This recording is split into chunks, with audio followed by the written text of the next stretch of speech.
welcome.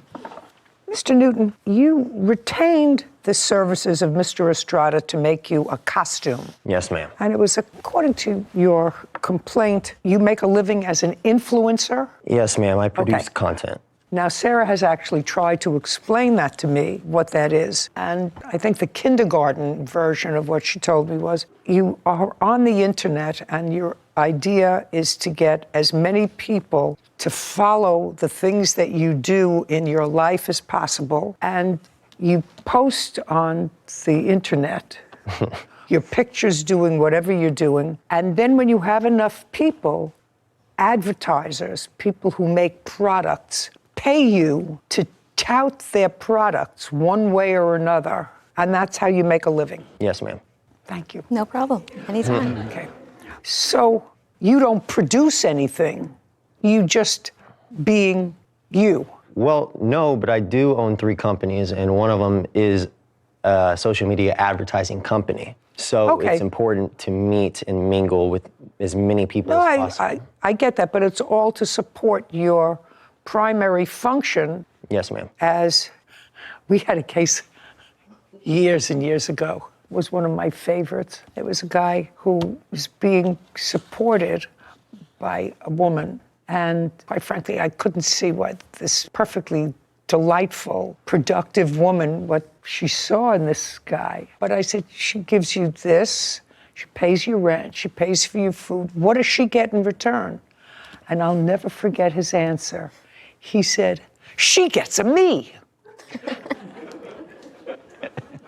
So I don't know why that came to mind when you're talking about being an influencer. What do you, how does that happen? Anyway, you asked Mr. Estrada to do a costume for you. You like to go to events. I don't have to hear all about it. I sort of understand it a little bit now. You contracted with him to make this costume for you for $1,000. You paid him a $500 deposit. He delivered the costume, albeit he delivered it a little late, but you accepted it, and then you didn't pay him for it because you say it was not made well. Yes. And you have the costume now. Yes, ma'am, I do. Okay. In addition to the costume, you gave him another costume that you wanted him to just put another applique on of something. It was a relatively minor thing. Glue something. Whatever. You asked him to do something. It was work. He's not your brother, uncle, father. You're not related to him. That's his business. And when you refused to pay him the balance of the costume that he made for you, he has the other costume, and he says, when you pay me, you can get your costume back. Am I clear? Yes, but we have talked about creating multiple different costumes in the future, and every single time there was a dollar amount mentioned. This was never discussed. Okay. You discuss it prior, but that was never discussed. Well, that's true. And whose fault is that? It was never brought up. But No. Whose fault is that? I assume. No, just a second. If the complaint about the costume that he was just supposed to put an applique on of some sort of a creature, a spider or something, if you gave it to him, and this is his business, then you say, how much is it? So I'm just letting you foment that in your head, sir. When did you order this costume from him for $1,000? August 7th. And he delivered it in October. October 8th, I believe. And what was wrong with it? Many things. Just say you have it with you. I have every single bit of the costume with me. I'd like to see it. You like one piece at a time? No, just a second. That's a boot. What else? This glove. Just a second, that's a glove. Yes. Okay. And he actually has plenty of pictures that he sent me in the chat that he was actually making the glove himself.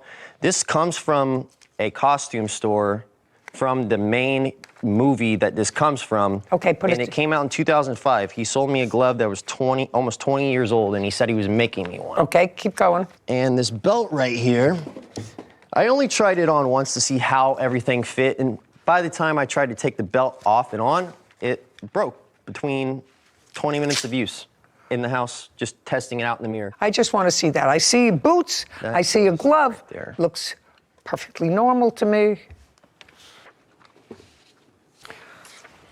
And that's put on with Velcro. Yes. No big deal. You put on another piece of Velcro. That's a substantial belt. Put it back. What's your next complaint? Well, number one, not only did Just a second. I don't want to see the glove anymore. I saw the glove. I saw the boot. I saw the belt. Well, Where's the rest of the costume? Here's the other boot. Just a second. Hey, where's the rest of the costume?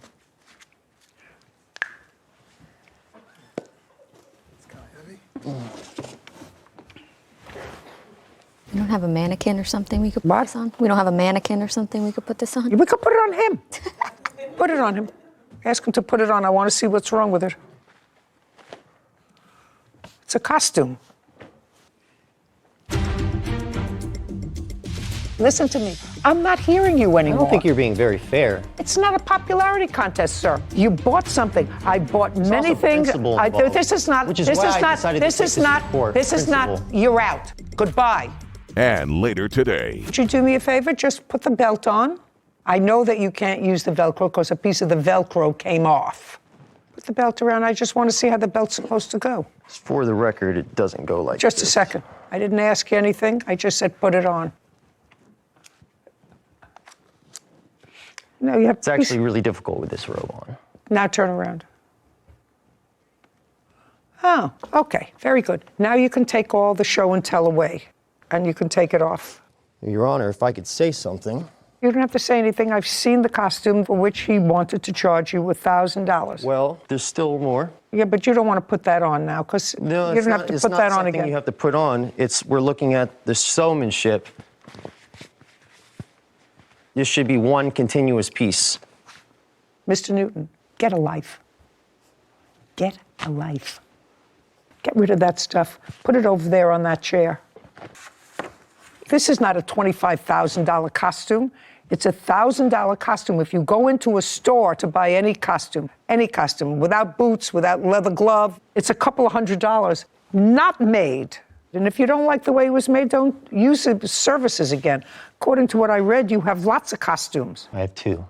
The one there and the one that he brought of my possession. Oh, okay, so you just have two costumes. Yeah. Great, now you have two. Now you pay him $500 for the costume that he made for you. That's the balance that you owe him for the costume. Now we're going to talk a little bit about the... I'm not accepting the costume because it's Just a not second. up to my... That's why you're in court, sir. I don't care whether you like it or not. Don't use his services again. He made it, you bought it. Based upon my view of that, it may not be perfect. I paid for it to be perfect. That's Just the a reason second. why I bought Just it. a second. I like a lot of things perfect, sir. There's a Life reason is why I not. bought it. Life is not perfect. You're going to pay him for the costume. I paid for No, perfection. you're going to pay him for the costume. That's it. That's why you're here, for me to make a judgment. If I looked at this thing and didn't think that, for instance, when you sent him those boots, were the soles falling off the boots? No, there will not. I didn't think so. That's for my benefit. He's going to pay you the $500 that he owes you for the costume. The belt wasn't. And then he bought it. The belt wasn't falling apart either, but one use, and within 20 minutes of trying it on, and voila. Just a second, Mr. Newton. I'm done with that. I'm on to the next gig. I'm on to your other costume that he was supposed to put an applique on. You have that costume? I do. Very good. Now, I want to tell you something. He didn't send those boots with soles off. They don't fall off by Just themselves. Just a second. No, they don't fall off by themselves. And I didn't wear it anywhere. I don't care whether you wore it anywhere, and I know they don't fall off by themselves, and he didn't send them that way. So you figure out, let the people out here figure out what's in my head, how the soles came off both of those shoes. You can tell me why one piece of the costume has a bigger arm than the other. Listen to me. I'm not hearing you I anymore. don't think you're being very fair. Listen. Just to be They frank. said it- I'm a big fan of you, but I don't think you're very fair right now. It's not a popularity contest, sir. You bought something. I bought many also things. principle involved, This is not. which is this why is I not. decided to This take is this to not. court. This is not. Principle. You're out. You're gone. Goodbye. Your case is dismissed. Do you want your costume back? Yes, ma'am. Good. How much was it to put the applique on it? It was $100. $100. Very good. Judgment on the counterclaim, $600. He gets the costume back. Yes. You understand? We're Completely. done. Thank you. Court is adjourned. I paid a pretty penny for something that was just fabric and boots. I tried to explain how the costume works, and unfortunately, he didn't really listen. He doesn't listen. It's one of my favorite things of all time. I've always wanted it. Well, I gave him what he wanted, but when I delivered it, he actually didn't take the time to hear me tell him how the suit goes on. So what do you think the likelihood is that the defendant shipped those boots with the soles the way we saw them in court today? 0. I totally agree. I think that the plaintiff thought it would help his case to have a little bit more destroyed of a costume than Drama. maybe it was, and doesn't look good for him. Actually, I thought that what was sent, the boots were substantial. There's no question that he dislodged the soles from them before he came here. The belt was a really substantial belt. What he was complaining about was a piece of Velcro. And it's a costume belt. Velcro comes off. The clasps Yeah, and you come put it back undone. on. You just Put super glue it yeah, back on. Absolutely right. There was clearly $1,000 worth of work that went into that costume and putting it together with the boots and the belt and the glove. And it was really sort of outrageous that he didn't pay him. Anyway, made my life easy, besides the fact that he was a nudnik. Case 2135, Coleman versus Washington. All parties, please step forward. Koana Coleman is suing caretaker Jessica Washington for stolen money, travel costs, and elder abuse. Miss Coleman, how old is your mother? 90. Do you live with her? I do. How long have you been living with her? 3 years. You're her primary caretaker? Yes, ma'am. She suffers from, Dementia. for how long? I identified it in December of 2019, and I just stayed from that point on, sleeping on her couch. At some point, you had to go out of town for a period of time. Yes. You hired the defendant? Yes, ma'am. How did you get to her? My cousin Andrea was friends with her, and she said that she would be a great candidate. Did you interview her? I spoke with her later on. She came by the house, and What date did you first speak to her? maybe about a day or two before I left, And on what date did you leave? the 11th of August, How long were you going to be away for? about 7 days. And tell me, Miss Washington, are you employed now? What day were you supposed to report to take care of her mother? August 11th. Did you? Yes, I did. Who was there? It was Miss Coleman and her mother. And the arrangement that you made with her was for 7 days, and you would be living with her mother. For 7 days. And what was she to pay you for the 7 days? We never discussed a payment. Well, this is what you were doing for a living, and you had jobs for the last 5 years. Is not an answer. Yes is the answer. And when you work for other people who you'll tell me about, what did you charge them? I didn't really charge them anything. That's why I'm saying me and her never discussed a price, because she didn't know if I was going to charge her or not.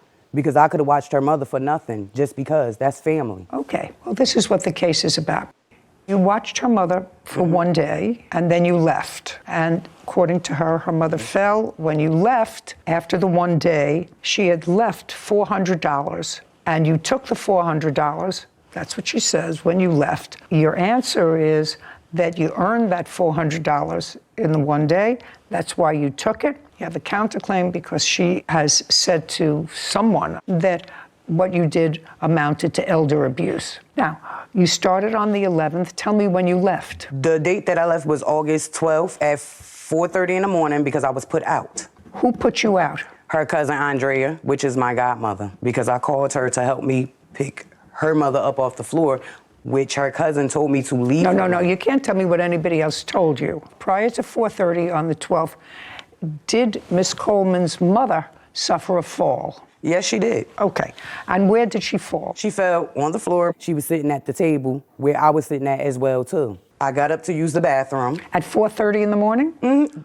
We was up all night. Could you tell me why? Because she was waiting for her daughter to come back, because before her daughter left out the house, being as though that the lady has dementia and Alzheimer's, they think about the future, the past, and the present. She's thinking that her daughter is coming back because her daughter said, "I will be right back." So that's why she sat up all night long. I was trying to put her to bed. She didn't want to go to bed, so I called. Okay, so you were there from what time in the morning on the 11th? I got there at 5 o'clock in the afternoon on the 11th. So you were there for a little less than 12 hours, right? You came at 5 o'clock in the afternoon, On and the at 11th. 4:30, and at 4:30 in the morning, you left. I didn't actually leave. I was told to leave. But you left. Yeah, and I didn't want to. I don't care whether you wanted to or not.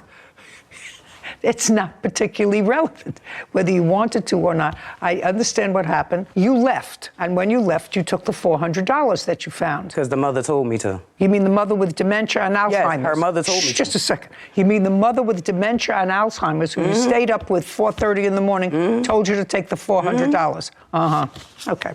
Now, you're suing her for a lot more than the $400 because you said you had to come home from your travel. She's not responsible for that. She has to return the $400 to you. You told me 2 minutes ago, Miss Washington, that you never discussed fee. We did. Because this is not a question and answer.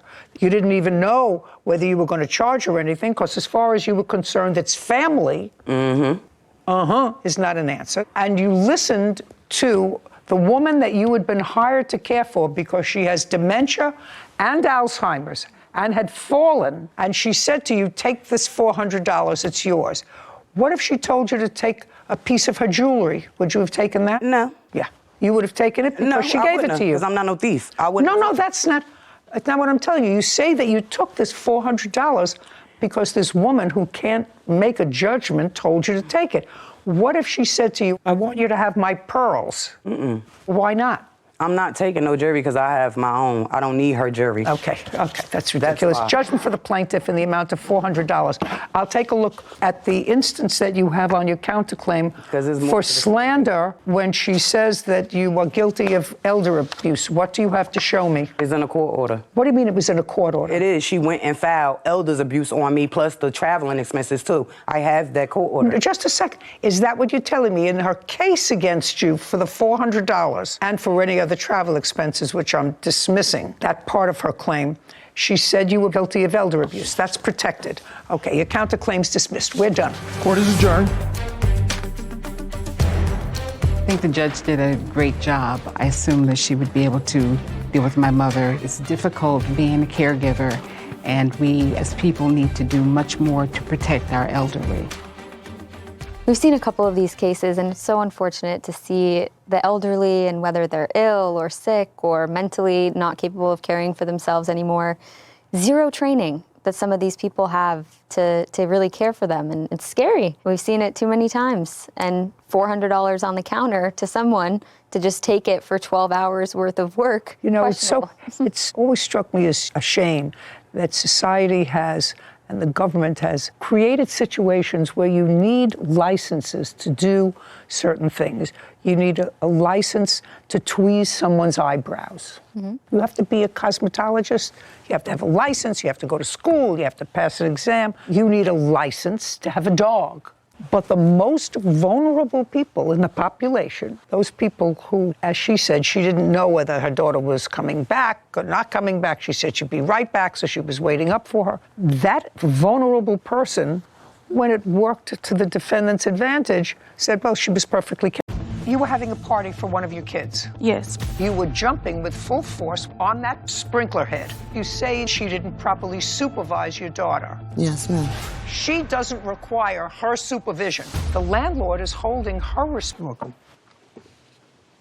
Miss Simmons, how long have you known Miss Freeman? I met her in the 3rd grade. I've seen her a few times since then. And you were having a party for one of your kids?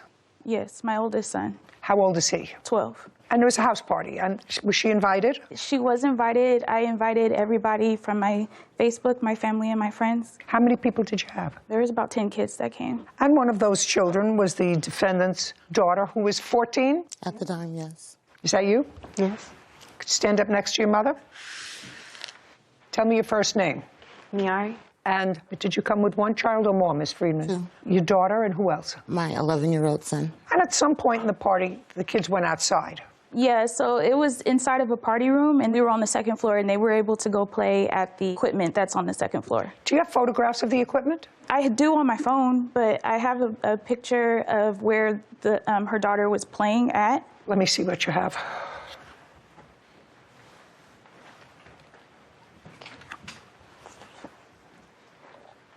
Okay, come up here. Is this where you were playing? Yeah. On the grassy area? More like, so it was 3 of us. We were all sitting right here, and I just so happened to be like more inside of the planter. I just want to know whether you were in the planter or outside on this grass. In here or out here? Both. So you were both? Yeah. Okay. Now you can go back. Great. Just for my information, what were you doing in the planter? Well, more like I was like on top of it, not necessarily like in it. I wasn't trying to be in it, but my friends were sitting down and they were talking and I didn't want to sit, so I was standing up on it. Standing up on this is not my question. Were you in the planter where the plants were? Yes. Yes. Well, you knew you weren't supposed to be in the planter where the plants were. I mean, you're an intelligent girl, aren't you? Yeah. So you knew you weren't supposed to be in here. Yes. Right. Okay. That's all. You know, I mean, we're not talking about a homicide here. We're talking about being someplace you're not supposed to be, in the planter. So it was just the three of you outside. Yes. The two kids who were sitting on the edge of this planter where you're supposed to sit, and you who were both on the edge and inside the planter. Yes. Okay. Tell me what happened with the head of a sprinkler system while you were out there. So what happened was we were talking and playing, and I was running around, so I was going from it on top of it, trying to be tall, running off the grass onto the steps, onto the planter and stuff like that. And somehow, I'm not really sure, I don't really remember, but the green thing that was in it, I don't remember what made me notice it, but I do remember that my foot had made contact with it, and I started to notice it, and I was looking at it, and then I was like, something's wrong here. I seen the top to the green thing, and I felt like that may have been me who removed it, so I thought to put it back. And as I was trying to put it back, it was being mad difficult, so I started jumping on top of it to make sure it stayed on top. Let's get back to you. At some point after this happened, you were contacted by the landlord of your facility. Yes, but I didn't know that she was outside doing that. I don't care. She's just acknowledged that she did it. Why would that bother you? It doesn't bother me. Well, then it's not relevant. She acknowledged that that's what happened. She was in the wrong place. She broke something. According to her, she tried to fix it by jumping on it. Clearly the wrong thing to do. So if there was damage as a result of that, there's no question she's responsible. Since she's a minor, her mother's responsible. It's that simple. Okay? Do you have a video of what happened that afternoon? Yes. Okay, can we see that, please? This came from security camera? Yes. Okay, you're in the white shorts, right? Yes. What are you bending down to pick up? The top. You mean it's that heavy, and then other Wasn't kids get... heavy. Shh.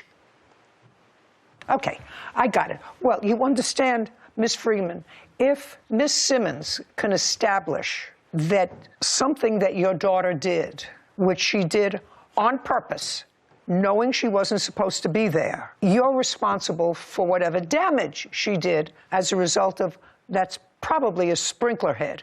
Do you understand that? Yes, ma'am. Okay, because you say in your answer that you left for a period of time and she didn't properly supervise your daughter. Yes, ma'am. Well, that's not true, because your daughter's 14 years old. She's old enough to be outside unsupervised. There were younger children out there who knew enough not to jump around in the planter. She was the only one who jumped around in the planter. She was the oldest one out there. Okay. Do you understand? Yeah. She was supposed to supervise them. If there was a 6-year-old who did that and she's outside, you would let a 14-year-old take care of a 6-year-old. And she doesn't require her supervision. And when she had a problem that day, and clearly it was a problem with somebody else's property, when the two of you were home that evening, did she tell you she had had a problem? No, ma'am. She didn't tell you anything about it? No. That she broke something? No, ma'am. Okay, when did she finally tell you she broke something? When Kara contacted me that the apartments were contacting her, then Okay. I asked my daughter about it, and she told me what she told you. Great. Can I see the letter from the complex, please?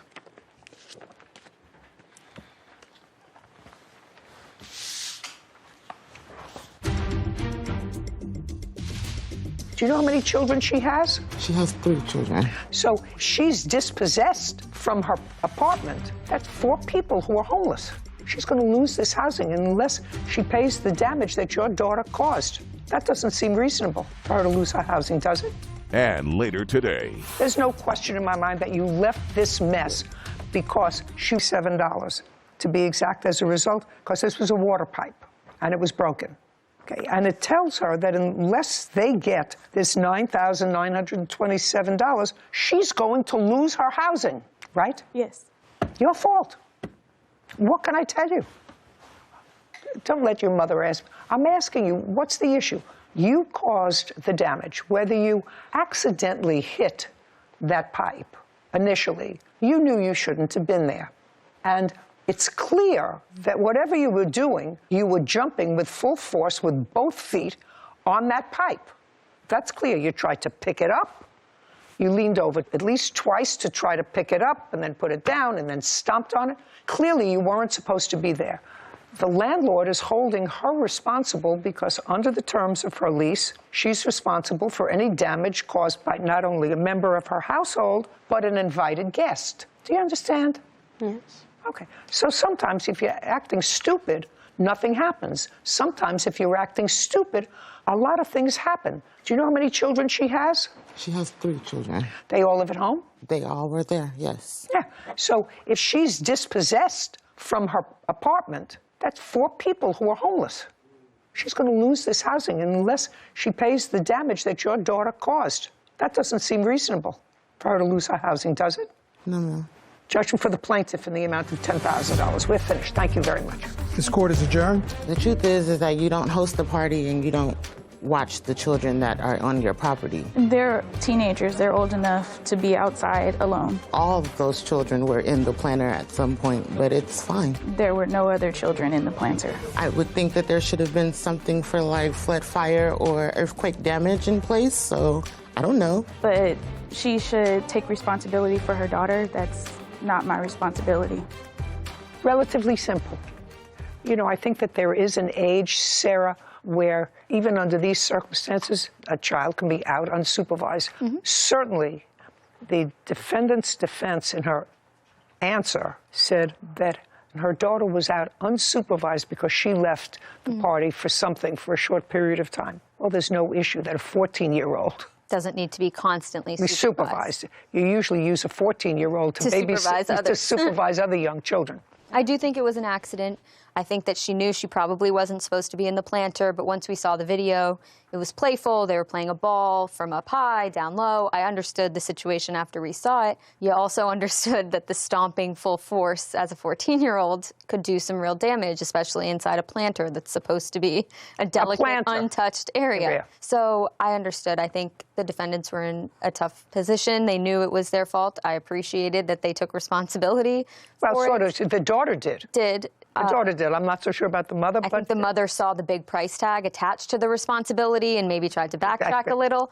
But yeah, I mean, accidents happen, but there are big consequences for... She learned that lesson, this young woman, today. I hope that they did. Case 2185, Francis versus Morris. All parties, please step forward. Danielle and Michael Francis are suing their former tenant, Anthony Morris, for property damage and loss of income. Miss Francis? Yes, ma'am. Who is this? It's my husband. Well, this has to do with the ownership of a home. Do you both own the home, or just did you inherit the home? It doesn't have to do with ownership of the home. It's a case about property damage. I understand that. Yes, ma'am. But somebody owns the home. Who owns the home is I the do. question. Not your husband. Correct. Have a seat. Let's not confuse it. Ms. Francis, you had a brother. Yes, ma'am. Whose name was? Julius. How old was he? My brother was 38. And your brother owned a home? Yes. How long did your brother own this home? He just purchased a home in 2017. Do you know how much he paid for it? About $123,000. Was there a mortgage on the house? Yes, ma'am. How much is left on the mortgage? $110,000 now. Do you know how much the house is worth? Yes, ma'am. It's worth $213,000 now. So almost double. Yes, ma'am. Now, your brother passed away when? June of 2020. From what? Pancreatic cancer. So it was relatively fast. Yes, it was. He was actually diagnosed in 2019. So in early 2019, I became his caregiver, taking him back and forth to the doctor and chemo visits, as well as my husband. Okay. Now, Mr. Morris, yes, ma'am. You had been a roommate of Julius. That is correct. For how long? I moved into the house on October 19th, 2019. And you paid rent? Yes, ma'am.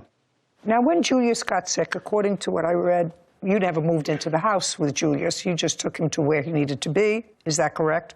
You lived with your husband? Yes, ma'am. You lived with your husband, and you came as needed to take your brother to medical appointments, etc. You lived in the house with him. Correct. Is that correct? Partially.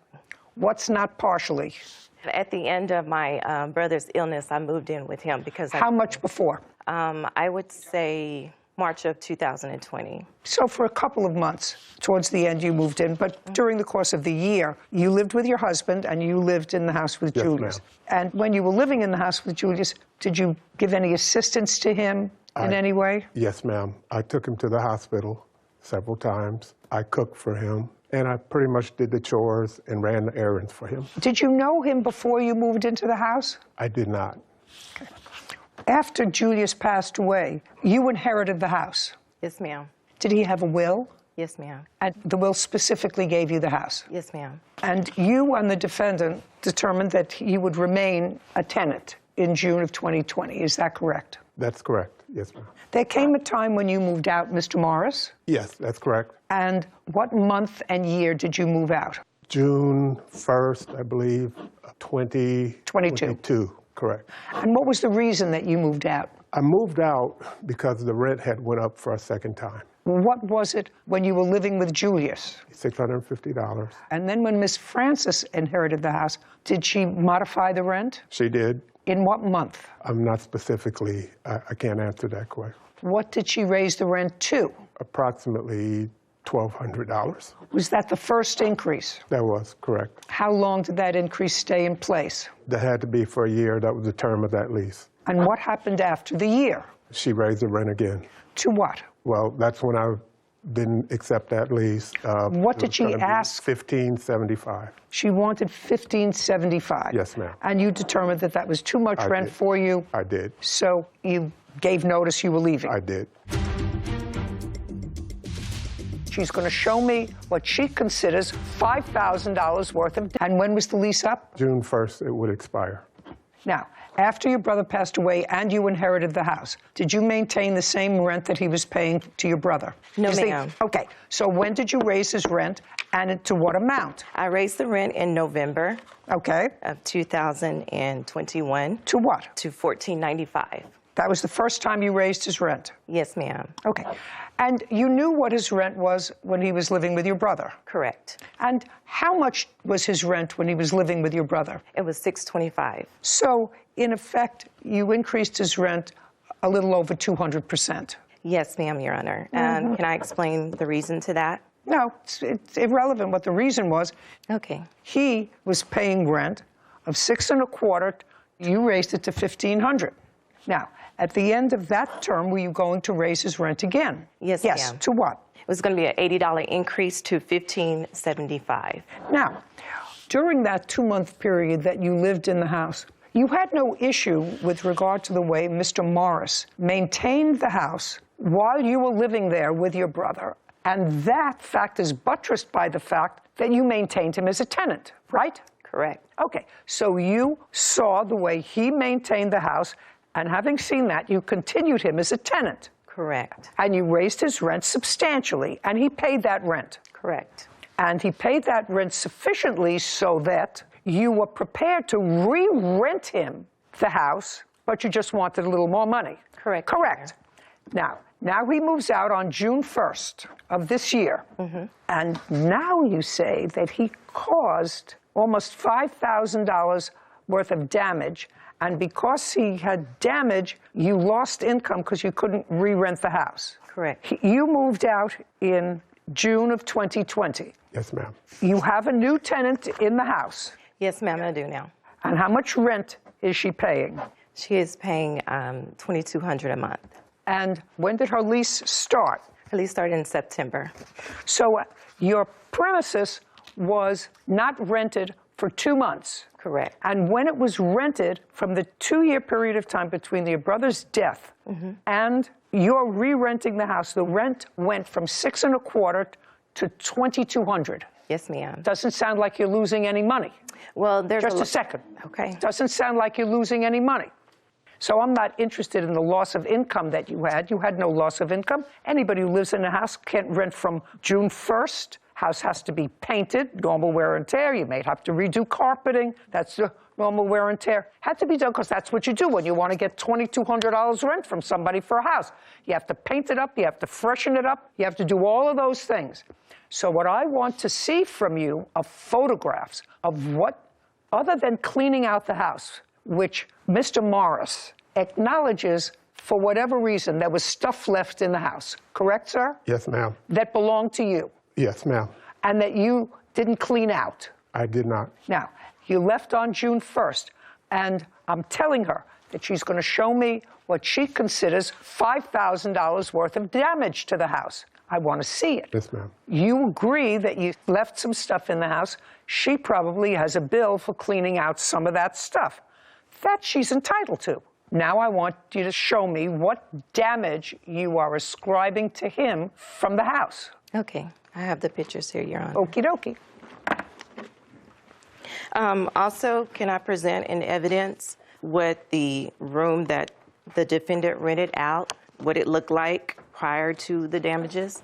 No, I don't see any damages. I see mess. There's pictures in there, Your Honor. I'm looking. The damages. The carpet was damaged very badly. He messed up my mattress in my second bedroom. The doors was damaged. He actually changed the lock on the second bedroom door and the master bedroom door without my You see all this knowledge. stuff, sir? Shh, Yes, just a ma'am. sec. This is all your junk, right? Yes, ma'am. Okay, so you should have a substantial bill for cleaning and getting rid of this. Yes. I'd like to see it. Here you go.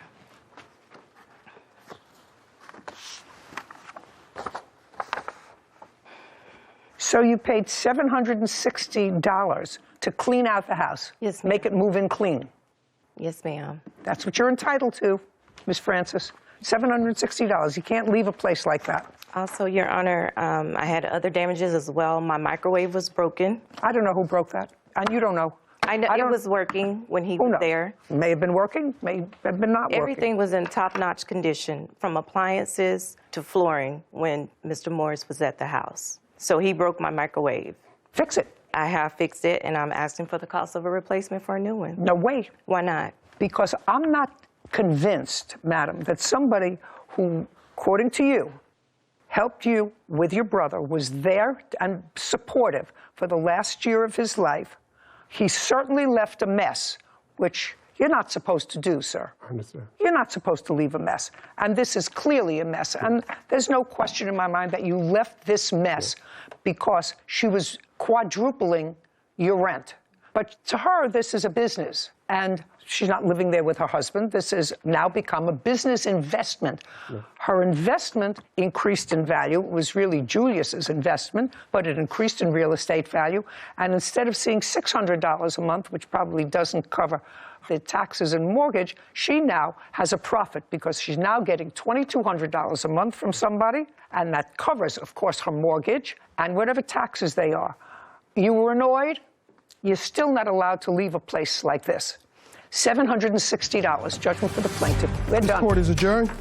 Kind of upsetting because the defendant really trashed my brother's house, given that we considered him like family. I was like family with them. I took care of the brother for a long period of time.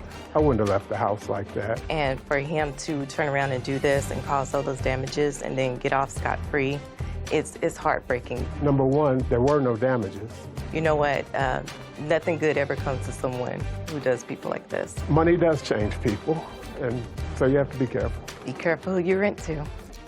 So I just did some research on the home while we were out there, and I found some interesting information just based on some of the plaintiff's claims. So I did find that the house was sold to the brother in 2017 for $123,000. But the plaintiff listed the home for rent for the first time July 22nd for $2,300 listed for rent when she became the owner. And he moved out in June, beginning of June. So her claim for lost income doesn't really make sense because she had it listed on Zillow at least. I'm not sure it could have been listed before then. That's just when Zillow picked up on it. I'm not sure how their algorithms work, but she was unable to get the $2,300 presumably because she reduced it to $2,200 in August of 2022. And then it was removed later in August at that $2,200 mark, presumably whoever, the new tenant that she now has. So she had no real lost income. Exactly. She had the month of maybe July, but if you have a tenant moving out June 1st, you give yourself 2 weeks notice as a landlord anyway to make the necessary painting, carpet and sometimes it takes a little bit. Exactly, and you don't find a tenant right away. So based on that, I wouldn't have given her any lost income for the He left the house a mess. He did. He left boxes. He acknowledged it. He left the place a mess. He left food in the refrigerator, and there's no way in one day, which she said, he was going to move all that stuff out. He was annoyed. Then you can't leave stuff that way. So she got her cleanup bill. Yeah.